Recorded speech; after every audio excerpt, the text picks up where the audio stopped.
guys, saat ini saya lagi berada di suatu lokasi di bagian di Universitas Negeri Medan, tepatnya di depan Serbaguna. Ada terdapat sebuah tumbuhan ini seperti jeruk nipis. Tapi sebelum saya mendeskripsikan hasil pengamatan saya ingin memperkenalkan diri saya dulu. Nama saya Putri Nasri Toma. Saya duduk di ekstensi 2010 biologi. Dan sekarang kemari. Sekarang kita akan membahas tentang struktur batangnya dulu ya. Ya, kita melihat sini. Oke, lihat dong secara dekatnya. Struktur batangnya ini saya membahas tentang Citrus aurantifolia, di mana Citrus aurantifolia ini artinya jeruk nipis. Di sini kita melihat struktur batangnya. Kita melihat ada duri. Duri ini dapat mencapai ukuran 1 sampai 4 cm. 1 sampai 4 cm. Habitus daripada pohon ini perdu ya. Habitusnya perdu dan batangnya berkayu.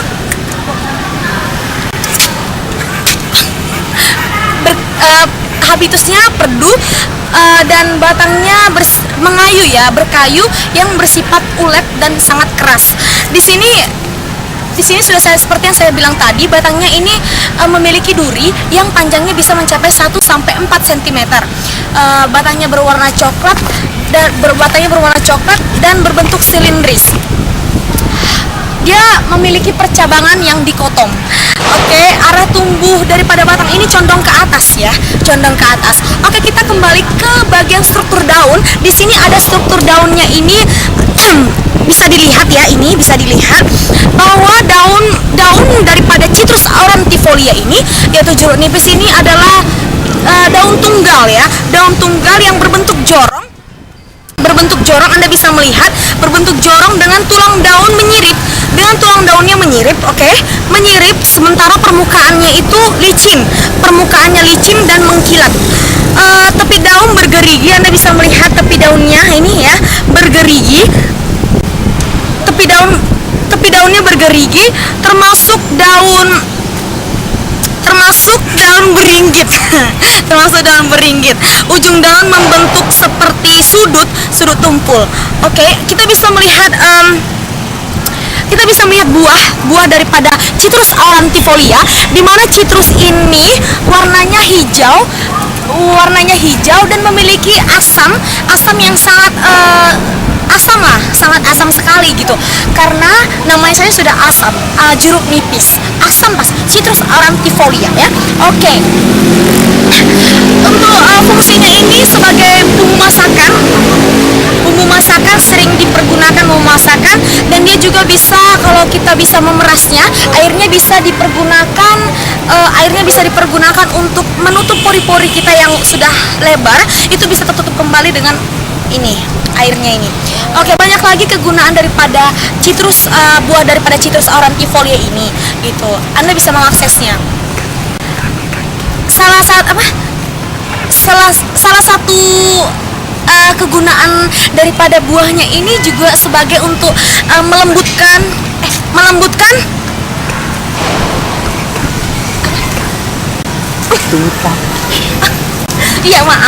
untuk melembutkan tumit kaki ya. Itu saya sering baru mendengarnya dari beberapa orang yang sudah saya tanyakan gitu. Oke, kita kembali ke bentuk perbungaannya. Ayo kita cari yuk. Oke, kita bisa melihat mana ya? Ya.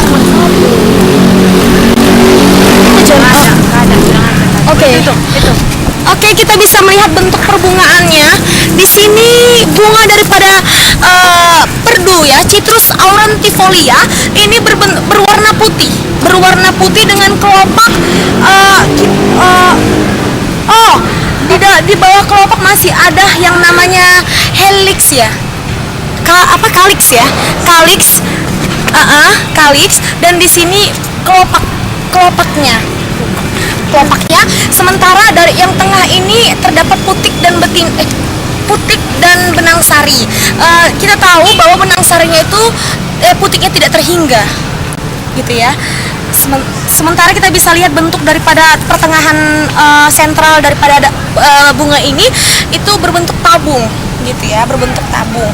Oke, sekian daripada penjelasan saya tentang Citrus aurantifolia.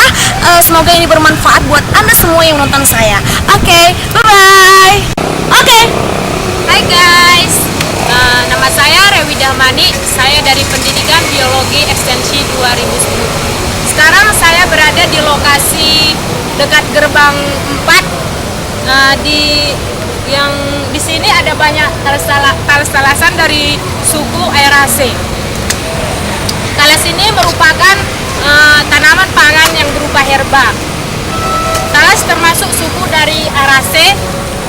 Tingginya bisa mencapai 1 meter atau lebih. Dan tanaman talas ini dapat merupakan tanaman semusim.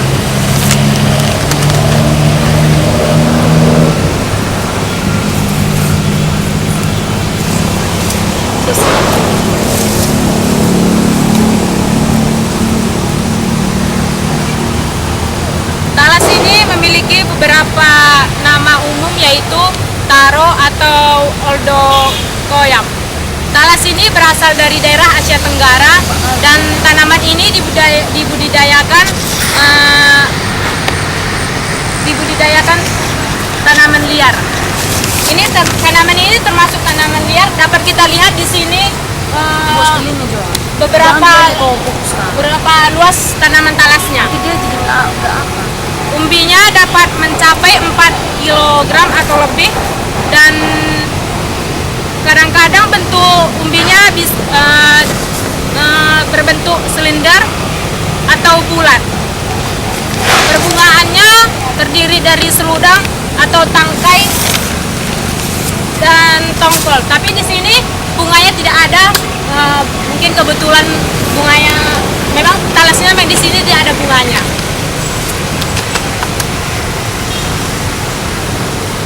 Tanaman talas ini mengandung asam barusi atau asam biru. Sistem perakarannya dapat kita lihat di sini. Pada talas ini umbinya berwarna kecoklatan. Ini perakarannya lekat pada umbinya. Dan ini tangkai daunnya. Daun talas ini berbentuk hati atau perisai. Ini pertulangan daunnya dapat kita lihat, pertulangan daunnya sejajar.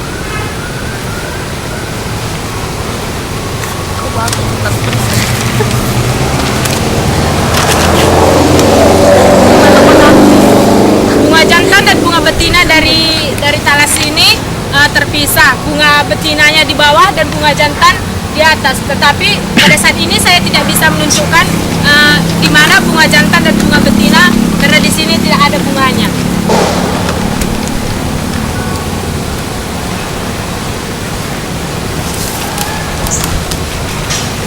Dan buah pada umbi pada talas ini termasuk buah buni. Baiklah, demikianlah perkenalan dari satu jenis tanaman. Saya mengucapkan terima kasih.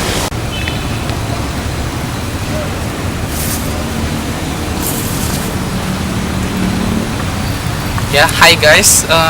Saya di sini akan menjelaskan tentang keladi yang merupakan salah satu genus dari talas-talasan. Tetapi sebelumnya, lebih baik saya memperkenalkan diri saya terlebih dahulu. Nama saya John Heri Manurung dari Pendidikan Biologi Ekstensi 2010. Keladi, seperti yang saya katakan tadi, keladi merupakan salah satu genus dari talas-talasan atau Aeraceae. Genusnya yaitu Caladium.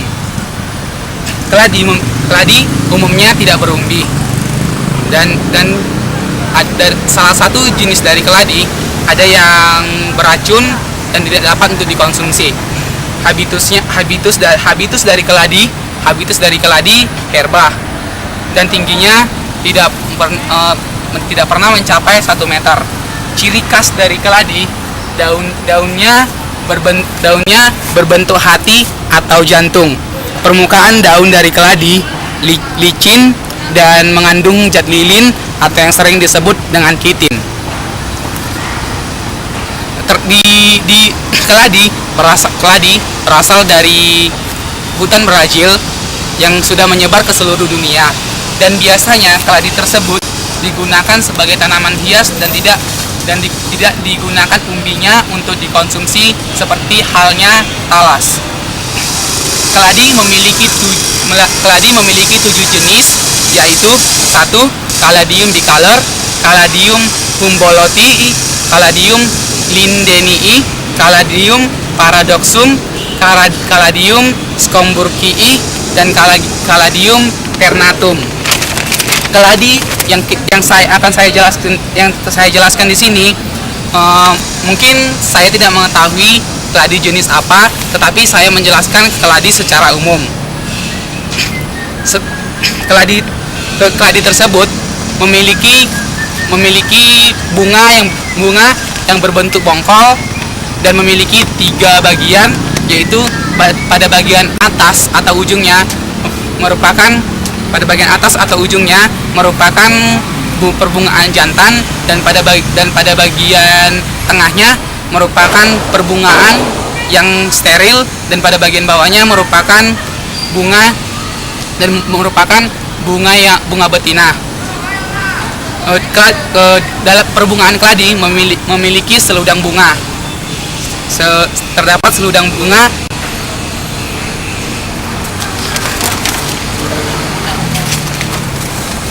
Jangan dia kosong pas kayak gitu.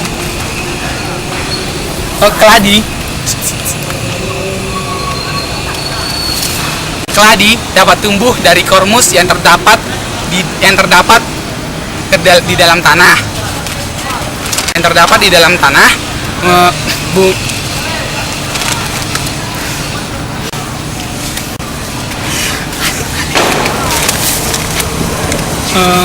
Pintar kalau kita mau mengatakan kesalahan itu adalah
I